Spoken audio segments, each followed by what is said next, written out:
Right? And I'm not playing no games.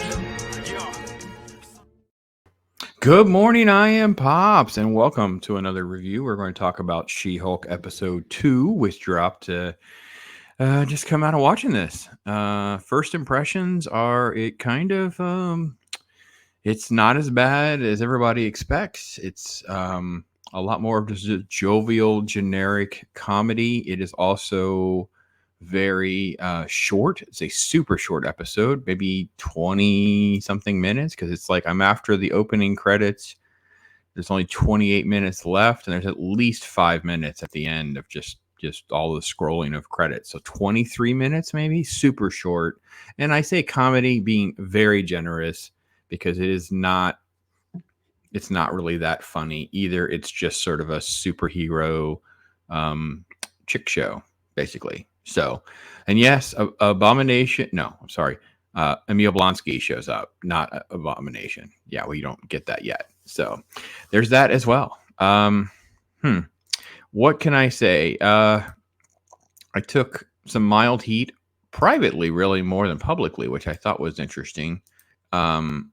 For not hating it as much as other people think I should have. Like I was giving it a pass. And reality is, I didn't think it was that big a deal. I just thought it was typical feminine trope nonsense with some woke stuff, but it wasn't. The problem is we know that some of the creators and the actress and some of those folks have said things that kind of imply why they have the show structured the way they do. So, but let's run through the show. The show runs through a very quick recap.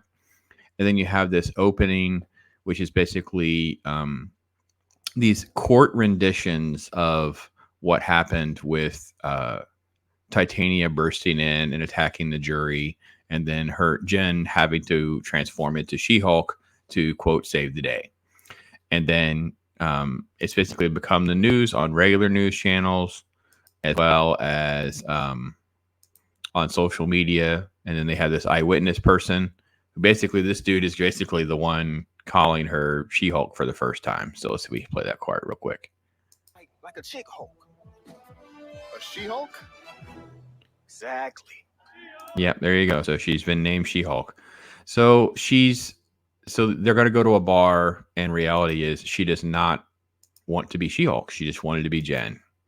And reality is that's not how this is going to go. She's at the bar. She's Jen. I didn't think this guy was a complete little douchebag. This is that little jerk from the opening scene in the last episode. He can, quote, do everything better. He continues to just be disposable jerk. Walks on screen, does jerk, and leaves. And it's like, obviously the point of having this is to kind of shame guys or lump a lot of guys in together with this guy. I'll say this, he's a lawyer. So, I mean, no offense to the Jen Walters character, but I don't know what y'all expect. Lawyers are douchebags mostly. So, long story short, she has these long stories about, I didn't go to law school to rack up six figures. I don't want to be Avengers. This is where the quote is about, they are, orphans and millionaires and all that kind of nonsense. And then her boss walks up, and basically when she transforms back to Jen, she's drunk because the Hulk version of herself can metabolize alcohol. She cannot. So she's completely wasted and basically fires her because it cost her the case. And now she's completely useless. She's basically like a spectacle. They changed the title card to say She-Hulk Attorney for Hire, which I thought was an interesting little allusion because she's basically jobless. And that's how the episode kind of begins. And it's like, I can't find a job. She's pathetic. This is her being rejected job after job after job. And no, you don't get jobs. And then she goes and visits her parents, her family. Shows up with pie, and we meet mom and dad. And it's interesting because mom and dad are just like this sweet, normal family, by the way, like super nice. And he told everyone not to bring it up. This is the other cousin that's alluded to. And dad says, I told everyone about it all so they won't be awkward because, dads. So to bring it up, I said don't bring it up. Why would I tell you to bring it up? Sorry. Yeah, that's Cousin Chad. It was alluded to in episode 1 that Cousin Chad is similar to Jen and Bruce. So whatever their genetics is would make them predisposed to become a Hulk in some sort of way, and that gamma radiation won't kill them or whatever. Anyway, long story short, Ched says, I got promoted to manager at Best Buy, and everyone's like, yay for Ched, and Jen doesn't have a job, and there's all that kind of stuff. And the family kind of rambles. I will say that there's little, mom is trying to set her up with somebody who wants to be a superhero. And then dad basically has this little, talk about being total nerddom. He has this little question about what's the deal with Hawkeye, who like he shoots these arrows and stuff, but when he's done, how does he go around and like gather them all up again? Like, yeah, that's us as fans, as we're reading comic books and talking in a comic shop.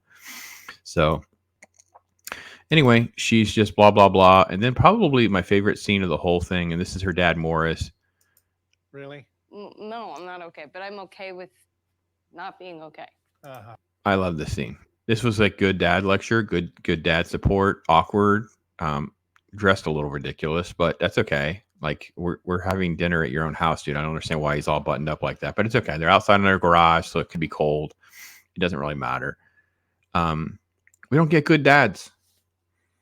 I'm not going to complain about a show that has a decent dad right now. Like this is a good element to the show that deserves some praise. This is fine. And it was good parental structure for her parents and kind of what's going on and all of that. And he basically has a supportive thing. He's like, this isn't the first time we've gone through this as a family.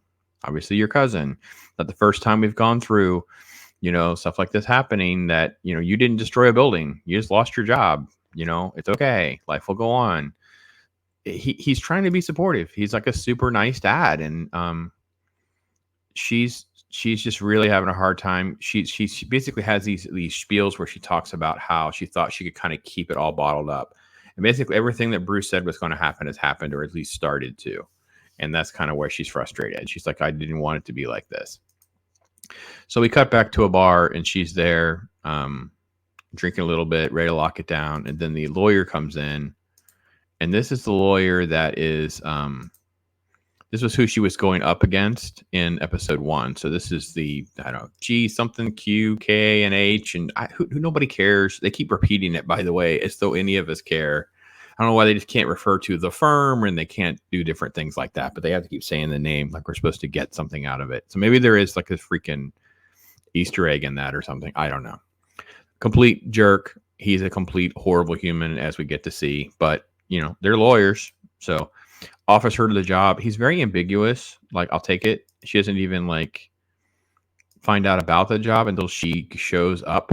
They have this stupid shot, by the way, of her walking into that door. I don't know why. So get ready. Here it comes.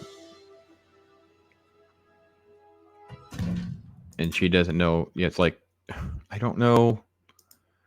Are we trying to make that she's nervous? There are other ways to make her nervous. Anyway, so he's like, we started a superhero law division. And by the way, I only hired you because I want you to be She-Hulk, like right now and like in court and all the time. Like that's what you're here to do. So now she's freaking out a little bit. Like, that's not what I signed up for. So she starts walking around. People are looking at her funny and things like that. She has this stupid line. Because the fourth wall in this episode is terrible. Like, I don't even know why they bothered.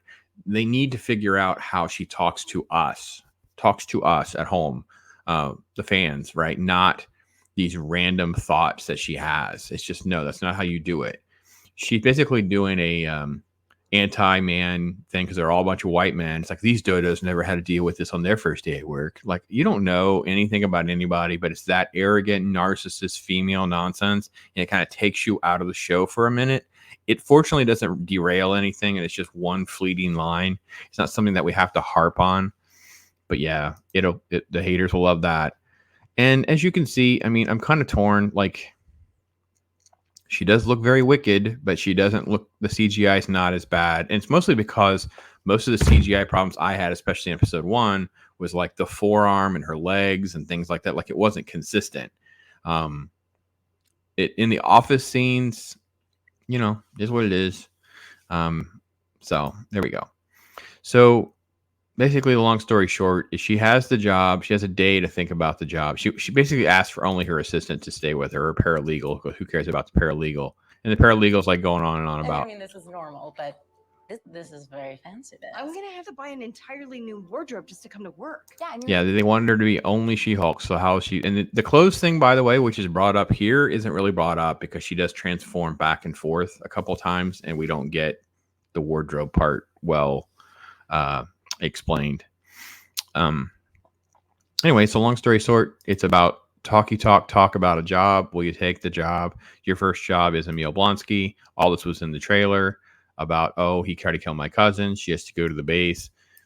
Such a missed opportunity when we've introduced the raft several times in the MCU, but we're not going to go there. We go to this place that it seems like there's no way I believe this is going to hold. Do not step past the yellow line. What's she going to do? What's she going to do? Step past the yellow line. What's she going to do? She's going to step past the yellow line. Yeah, because you have to. Like, it's just, just because something is not terrible doesn't mean it's good. And that's, again, the best way. And she's signing a waiver. They're talking and walking. Not a lot happens. And then you get to Emil Blonsky. And he basically has his little pitch on, his take on what had happened. You know what I mean? It is The Hulk. My cousin Bruce. Semantics. He was the Hulk, wasn't he? I tried to kill him. So let's get that out of the way is how he approaches it. And it is a good scene, actually. Tim Roth, of course, is good. He's got this basically thing about, like, I was a soldier and I took a super serum soldier. I thought I was doing right. It made me rage out. It made me behave. I didn't want to behave that way. Things like that. Now, we know that's not really true if we've watched the movie. But Jen probably doesn't know all of this. This is going to be her strategy to deal with him and all of that. And implies that he can change. And there's two lines that they keep harping on. One is that he writes these haikus, and that he wants to something about 7 soulmates, 7 pen pals, or something. Now, I'm pretty sure what we're looking at here is an allusion to something that has to do with Thunderbolts, but I'm not really sure what they're talking about exactly. But I will assume that is a lot about what we're talking about. It moves quickly in that regard. It's been like 20 minutes. That's it. Anyway, cuts to the scene in her apartment, and she decides she's going to call Bruce. And I know this is going to irk so many of the creators that are out there, because she just like word vomits all over him and never lets him get a word in. She always cuts him off, and they're just going to freak out over this. But I'm telling you right now, if you have young daughters, and she's a little bit older than a daughter, obviously she would be to me, but a young woman like this, I've seen when they get emotionally wound up, they get excited, they have a lot in their head or whatever. They're not calling you even for what you think they're calling. They're just calling to word vomit on you, and they're just calling to give you information. They didn't really want you. Women will say, I want a good listener. They don't even want you to talk back to them. And I think this is that kind of scene. And I know some people are really put off by then.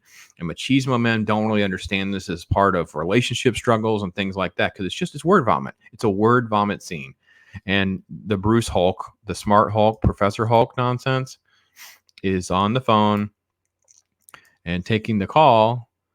And I don't know. He says this stupid line about the haiku, like he sent me a haiku. It's okay. And then we have a quick shot where they're okay with it. Everything is fine. And you find out he's basically actually on the ship that came up in. You coming to LA anytime soon? Yeah, probably not for a minute. I got some things I gotta take care of. He's on a spaceship. So I don't know what we're doing there. Smart Hulk and Planet Hulk are not a good fit. Like, I don't get that. Anyway, she says she'll have the job, and then basically he's like, okay, sounds good. Did you turn the news on? And the news is, let's see here. Let's go back one more shot, because of course there's information. leaked showing the Abomination participating in what appears to be an underground fight club after having somehow escaped from prison. Oh, that sucks. So I don't think we know if this is new information that this had happened previously or this has happened since she was just there. But reality is that kind of how it fits into the grand narrative of thing with the Abomination and the scene that was in Shang-Chi. And then you have a credit scene. And by the way, they really pumped up that there would be credit scenes.